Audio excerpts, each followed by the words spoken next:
In the heart of a galaxy where the strongest warriors fall in minutes, an elderly human woman steps into the deadliest arena with nothing but yarn and knitting needles. Every alien expects to witness her defeat. But what if this gentle grandmother holds a secret that could break an undefeated champion and change the fate of the entire universe? Stay with me, because what happens next will shock every corner of the galaxy. If you are new to the channel, then please subscribe to the channel and like the video and tell us where are you watching from. Now, let's jump into the story.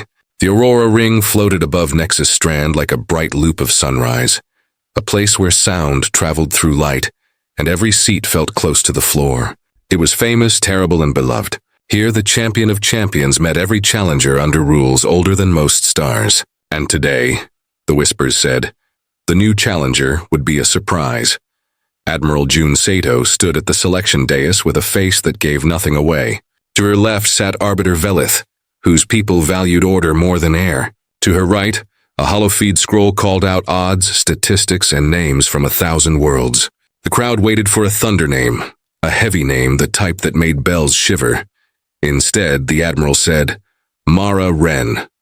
A hush fell so fast it was a kind of impact. The holofeed paused, stuttered, and then filled with question marks. The cameras found a small figure near the back of the preparation tier. A woman in soft shoes and a gentle cardigan, hair silver and neat, eyes bright behind thin frames. She was knitting. She did not seem afraid. She did not seem to notice that everyone else had stopped breathing. Mara looked up, smiled the sort of smile that melts a winter morning into spring, and then counted stitches softly, as if the universe were simply a big pattern you could understand by touch. Protests burst like summer rain. Envoys waved arms and tendrils. This is a failure of respect, shouted one delegate. A dangerous joke, argued another. The champions faction, the Drath cohort, was the loudest. Their champion, Gorvak, had not lost in 15 full seasons. He was tall as a bunker door, plated in natural armor, and carried 4 ceremonial weapons as tradition required. There were stories of him stopping a charging sand beast with one hand. There were stories of him not stopping at all. Earth, said Arbiter Velith, voice careful. Explain your choice. Admiral Sato bowed. The treaties allow each host to select as it wishes. Earth selected Mara Wren. She accepts. This is unkind, rumbled a Drath envoy, scales glittering. Our champion will not gain honor. Your champion will not gain life. Mara clicked her needles, not hurried, not slow. Young ones, she said in a voice that had soothed messy classrooms and long bus rides. I hear you. Thank you for caring, but I have lived a long time, and I am still curious. Let me be curious here. Somewhere high above, betting markets crashed and rebuilt themselves into stranger numbers. Somewhere lower, food vendors stopped mid-pour and watched the screens. The arena's air systems hummed like a far-off beehive. Journalists whispered the shape of a headline. Smallest challenger, oldest challenger, least likely challenger. Admiral Sato stepped closer to Mara. We can still withdraw, she said quietly. No one would think less of you. Mara counted 3 stitches, then 3 again, as if those small loops steadied the ground. Thank you, June, she replied. But I brought my best yarn. It would be rude to leave it unused. The Arbiter raised a slender hand. By rule, he said, we begin in 1 hour. In the waiting suite, the crowd's roar became a muted wave. Mara accepted a cup of tea and a steadying hand on the elbow, which she did not need but appreciated anyway. The room's screen showed the ring from above, a great circle of pale sand and shining lines where past winners had walked. A small device lay in Mara's pocket and she touched it once. Supply check? She murmured. A soft voice replied, all systems green, Nana. Patterns loaded. If you need help, we are here. Mara smiled at the little voice. She had taught many children to count to 10 without skipping 8. She had taught many young parents to breathe when mornings were hard. It turns out, the galaxy also needed someone to teach it how to breathe. News of her name traveled faster than light could blink. Some viewers turned away, unable to watch what they expected would be a brief sadness. Others leaned closer, pulled by the strange idea that wonder sometimes looks like a cardigan and a bag of yarn. The arena itself seemed to lean closer, the ring brightening by a shade as if it were curious too. Gorvak prepared in a quiet room made to fit his size. He lifted weights he did not need, stretched muscles that never forgot, and listened to the way metal spoke when it met the floor. When a handler told him about his opponent, he grunted and then went still. "A human elder," he said at last. "They ask me to give mercy, or they ask you to learn," the handler suggested. It was unwise to offer advice to Gorvak, but the handler had lived long enough to value worth over safety. Gorvak did not answer. He looked at the weapons on their rack. He looked at his hands. Then he closed his eyes and remembered the first time he had stood in the ring, young and too eager, and how it had felt to survive by a breath. He had not felt that thin edge in years. The clock moved its quiet way toward the hour. In the tunnel, Mara tucked her yarn into a bag with a drawstring that had seen many school trips. She checked her shoes. She straightened her glasses. The crowd's sound deepened into a river's rush. She thought of gardens, of bread cooling on wire racks, of little hands learning to tie laces. She thought of how every knot, if treated kindly, can be untied. The gates began to open. "Ready," she whispered to no one in particular, and to everyone. The aurora ring filled the feeds of 1 billion homes. Lights ran along the rim like falling stars. The announcer's voice rolled across the sand, naming champions past, marking the moment. Then the side doors parted, and Gorvak stepped into view. He was as tall as the rumors. His plates caught the light like river stones. One hand gripped a hooked blade, another a heavy mace, a third a corded lash that hummed with power, and the fourth a long spear etched with marks that told the story of his victories. The crowd's breath became a single drawn line. Opposite him, Mara walked into the same light. She wore soft shoes with good tread, a cardigan in warm gray, and a calm expression. In one hand she carried a simple bag. When she reached the center, she set the bag down, took out her knitting, and sat cross-legged, the way a grown-up sits when joining children on a circle rug. The crowd did not know what to do with this picture. It looked like a kindness in a place built for collision. The rule required an acknowledgement. Gorvak approached, each step a gentle earthquake. He looked down at the woman and the yarn, then raised his eyes to the arbiter's box as if to ask whether this was a trick. Mara looked up and smiled. "Hello," she said in a voice the microphones carried to every seat. "Thank you for meeting me today." Gorvak's eyes were not cruel, only careful. "You enter with string," he said. "I enter with storm." "Every storm has a pattern," Mara replied. "I like patterns." The arbiter lifted a silver rod. The bell tone that followed was pure and small, like the first note of a lullaby. The match had begun. No one would have blamed Gorvak if he had ended it at once. That was the story many expected, yet he circled, testing. He snapped the energy lash near Mara's foot. The sand hissed where it struck. She did not flinch, only moved a stitch from one needle to the other, and glanced at the line a teacher might draw to keep a child from tipping a cup. The crowd murmured, unsettled and intrigued. "Stand," Gorvak said. "Meet me." "I am meeting you," she answered, and her hands began to blur. The yarn was not what it seemed. To the eye, it was soft and colorful, the sort used for sweaters you keep forever. Under motion, it woke. Tiny structures inside it aligned with the rhythm of her needles, forming lattices that could flex, hold, or lift depending on the pattern she set. She had practiced these patterns with the patience of someone who had waited with wide-eyed little ones until parents came at dusk. She had trained not with pain, but with attention. She flicked one wrist and a loop uncoiled across the sand and attached to a marker post. She flicked again, and another loop kissed the ground at Gorvak's side. He scowled, swept his blade in a calm arc, and the loops fell neatly away. "Neat work," Mara said. "You are tidy with your tools." He moved faster. The spear came down in a precise thrust, and Mara rolled to one knee. A sheet of yarn slid under the spear's tip, caught it for a half-breath, then released. Not resisting, only redirecting. The weapon hit sand instead of shoulder. The crowd leaned forward as if pulled by string. Mara's hands moved like a small dance. Knit, pass, pull, lift. Lines connected lines. Open shapes became closed ones. Loose threads found neighbors. There was no sound but the soft click of needles and the whisper of sand. The yarn did not fight. It wandered. It invited. It drew Gorvak's attention the way a teacher draws a child's attention to the right page, without ever saying no. He struck again, then again. Each time the weave learned a little more. It stiffened here, loosened there, anchored itself where the champion's weight would be a second later. The pattern was a map of guesses that became knowing as fast as breath comes and goes. Gorvak growled, though it was not anger so much as respect turning into effort. He stepped inside the web, cut 2 lines and felt 3 more cling to his ankle. He shook them off, lunged and found his spear tip threaded with a loop that would not stay cut. No one had shown him a fight that asked him to be curious. What is this? He demanded, not bitter, only tired of not understanding. A tool, Mara said. I brought the gentlest one I own. Gentle tools do not hold warriors.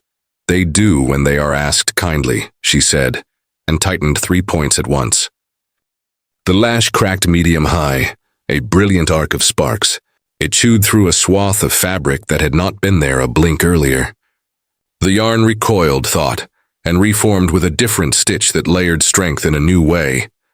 The microphones picked up a soft sound from the audience, a sound crowds make when they begin to hope for something they did not know they wanted. Time in the ring has its own slope. 5 minutes can be a sigh or a season. Here it stretched like honey. Gorvak's plates shone with sweat. Sand rose around his feet like a pale fog. The web grew denser, yet never closed like a trap. It simply asked more questions. Every cut taught it to be less cuttable. Every pull taught it to hold without breaking. Mara's breathing stayed steady. She had always been good at slow breathing. It had saved many afternoons. In the envoy box, Admiral Sato watched with her hands folded, and the smallest smile touching one corner of her mouth. She said nothing. There was nothing to add to craft that was speaking for itself. Gorvak drove forward, all 4 arms in motion, all 4 tools carving a lesson into air. The web bent, stretched, and laid soft hands on each limb, exactly where joints needed quiet. You could almost see the math in it, if you had the kind of eyes that loved puzzles. You could also simply feel the care. Stop, he said, soft but stern, testing if commands would scare it. They did not. He stopped. That changed everything. When he stopped, the web settled too, like a cat finding the warm place on a windowsill. It did not bind to choke. It held to steady. He tried to move left. It offered the smallest pressure, right? He tried to lift the mace. The yarn asked him to rest his shoulder instead. His breath came rough now, the old edge of uncertainty cutting across years of confidence. He was not losing to pain. He was losing to patience. The crowd listened to the sound of their own hearts. Even the loudest species were quiet. They could feel the lesson opening in the ring like a dawn. You are strong, Mara said softly, as if she were right beside him, which she was. You are also more than strong. Would you like to try that other part now? He closed his eyes for a count of 3, then opened them and nodded once. The match continued, but something in it had turned. The thunder was still there, but now it kept time with the thread. The brightness at the center of the aurora ring felt like noon held in a bowl. Under that steady light, the web reached a kind of clarity, stopped looking like yarn and started looking like intention you could touch. Gorvak stood inside that intention, tall, breathing, thinking. Mara stood a few steps away, hands working, voice gentle. I do not yield, he said first, as if to set the frame. But I also do not want to harm you.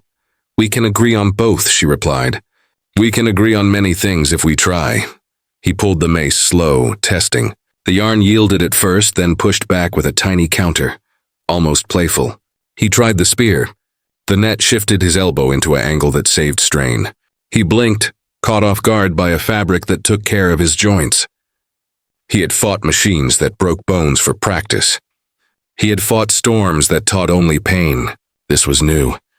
He struck the lash down again, hard not to cut her but to cut confusion. The lash burned a gap. The web poured into the gap like water, and thickened into something that behaved like braided cable. The arena gasped. This is not fair, a spectator muttered. This is beautiful, another answered. Mara looked toward the arbiter's box. He is safe, she called softly, and her needles flashed again. Please trust the process. The arbiter, who trusted only rules, felt something old shift in his chest, a pebble rolling where pebbles do not roll. He gave a tiny nod. The match stayed live. Gorvak tried a feint to the right and a sweep to the left. The web did not fall for games. It preferred honesty. He tried stepping back. The weave loosened, inviting space. He tried rushing forward. It cushioned him, turned that rush into a half-step that placed his weight better for balance. It occurred to him, not for the first time in this long afternoon, that he was being coached by a cardigan. "You train children," he said, not sneering, genuinely curious. "I trained people of all sizes," she said, hands drawing loops as if she were writing a kind letter to the air. "Most of them short and full of jam, yes. Why bring this kind letter here? Because everyone reads the arena," she said. "When you write kindness in a loud place, it echoes." He stopped pulling and simply stood. The web relaxed in 3 places and stabilized in 5. It met him where he was. He lifted one arm, and the net let it lift to a comfortable point. He lifted another, and it balanced him before his plates twinged. A quiet spread through his face, the quiet that arrives when pain leaves a corner of you. It had owned too long. Mara nodded, almost to herself. "That's it," she said. "See? You and the ring can be friends." The crowd began to understand that they were not watching a trap. They were watching trust. Chant started in a corner, not a violent rhythm but a warm one, like clapping along to a favorite story told well. It would have been easy then, to end the match with force. A tug here, a knot there, and Gorvak would have been toppled. Instead, the weave tightened at the wrists and ankles with care, guiding him to one knee. The motion was ceremonial without being humiliating. It offered him agency even as it asked for stillness. He exhaled a long breath that sounded like relief rolling downhill. "In all my seasons," he said, "no fight has felt like this." "Then we are both learning," Mara said. "That is good." The rules required either fall or surrender.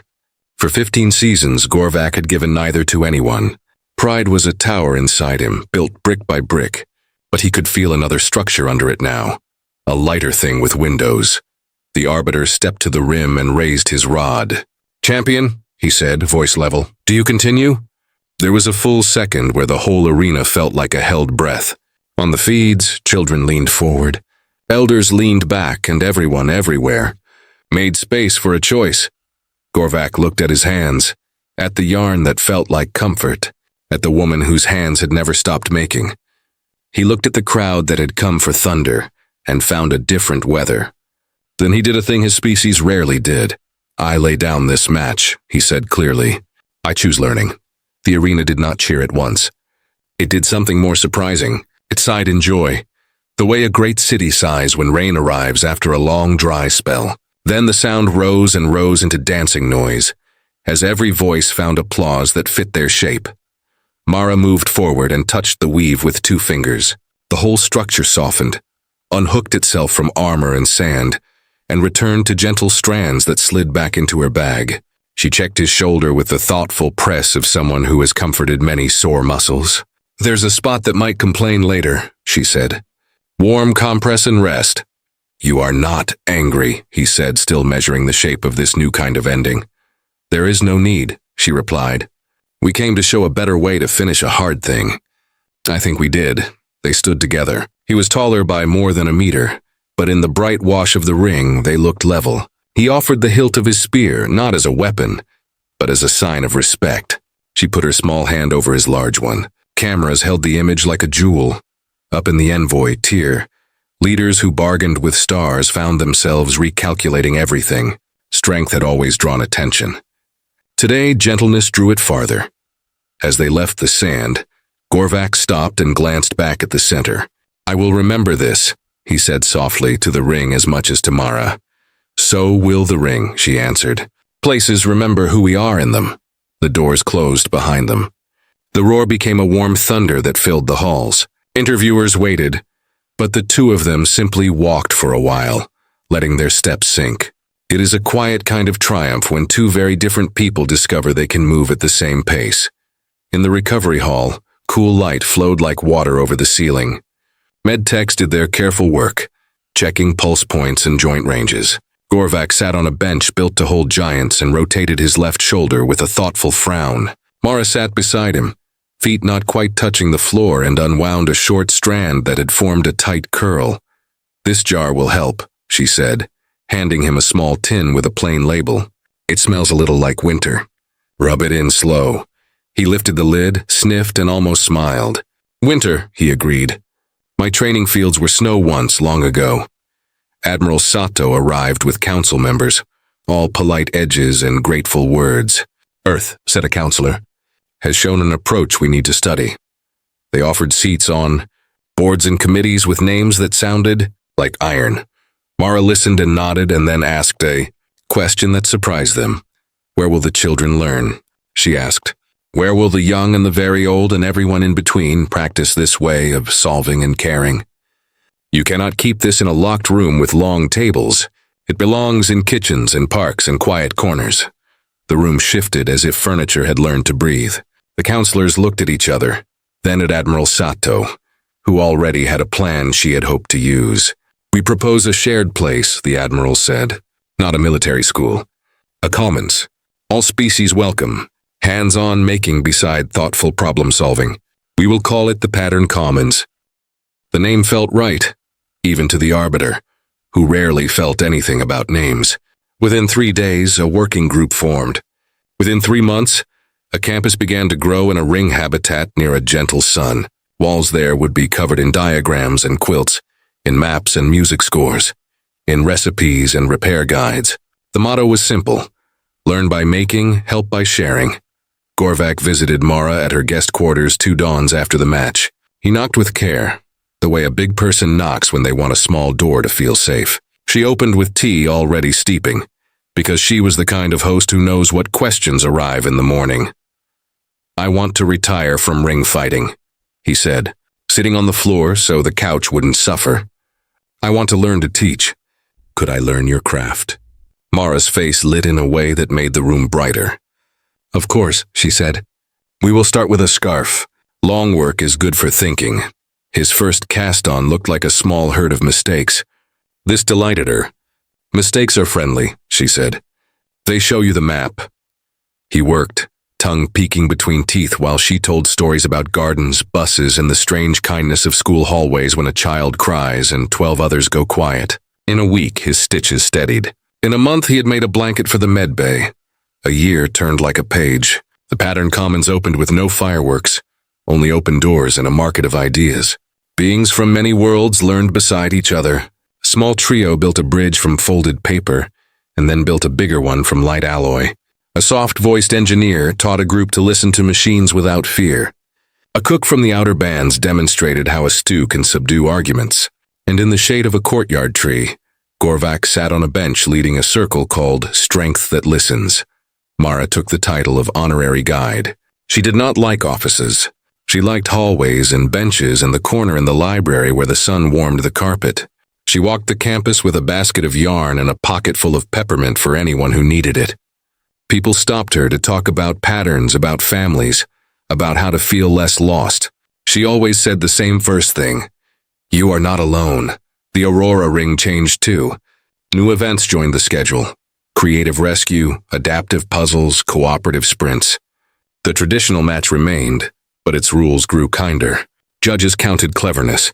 Crowds learned to cheer for quiet wins and safe landings. Gorvak became a guest judge who valued rest as a tactic. When asked what he looked for, he said, I look for the moment someone chooses care over fear. Now and then, Mara returned to her small house on Earth. She would sit on the front step, watching leaves drift, listening to faraway traffic and very close birds. The galaxy still buzzed about her, but the house stayed itself, simple, warm, and full of small tools that fit the hand. She kept a holoframe on the shelf that cycled through pictures of the commons. Tall students and tiny ones, all leaning over their work with the same beautiful concentration.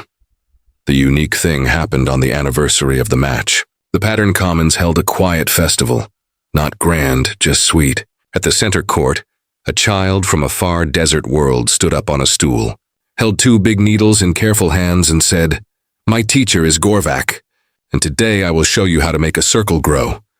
The cameras turned, not to the old champion but to the child. Gorvak sat beside the stool, enormous and gentle, letting the child be the tallest person in the room. Mara watched from a bench, heart as light as the scarf on her shoulders. When the child's circle wobbled, Gorvak did not fix it. He smiled and asked, What do you think it needs? The child frowned in a good, thoughtful way and found the answer by feeling the yarn. The crowd learned a new chant, soft and bright. We learn, we share, we care. Near sunset, a small gallery opened at the commons. It held objects that were ordinary and world-changing. A cooking spoon with a worn handle, a patched glove from a mining outpost, a dented school bell from a place where children still ran fast down halls. In the last case sat a ball of colorful yarn and 2 wooden needles, with a note that read, "Tools for making peace." Mara stood beside that case with visitors and told a simple truth. "The universe looks complicated," she said, "but it is built one small connection at a time. If one loop goes wrong, you can unloop it and try again. Patience is not delay. Patience is direction." As the lights dimmed, she checked her messages and laughed softly. Gorvak had sent a picture of his latest work, a wide shawl in sunset shades and a line that said, "Tension still uneven on the edge." Adjusting, she typed back, "Good eye. Lift the last loop gently. See you in class." The festival ended with no fireworks, only with hands held and shoulders touched, because celebration can be quiet and still fill a sky. The feeds carried one last image across the systems. A former champion holding yarn for a child so the ball would not roll away, and a teacher smiling in the background, certain that curiosity, made daily, could keep the galaxy brave. And that is how a gentle craft taught a loud arena to listen, and how a single match became a beginning that never stops making new patterns.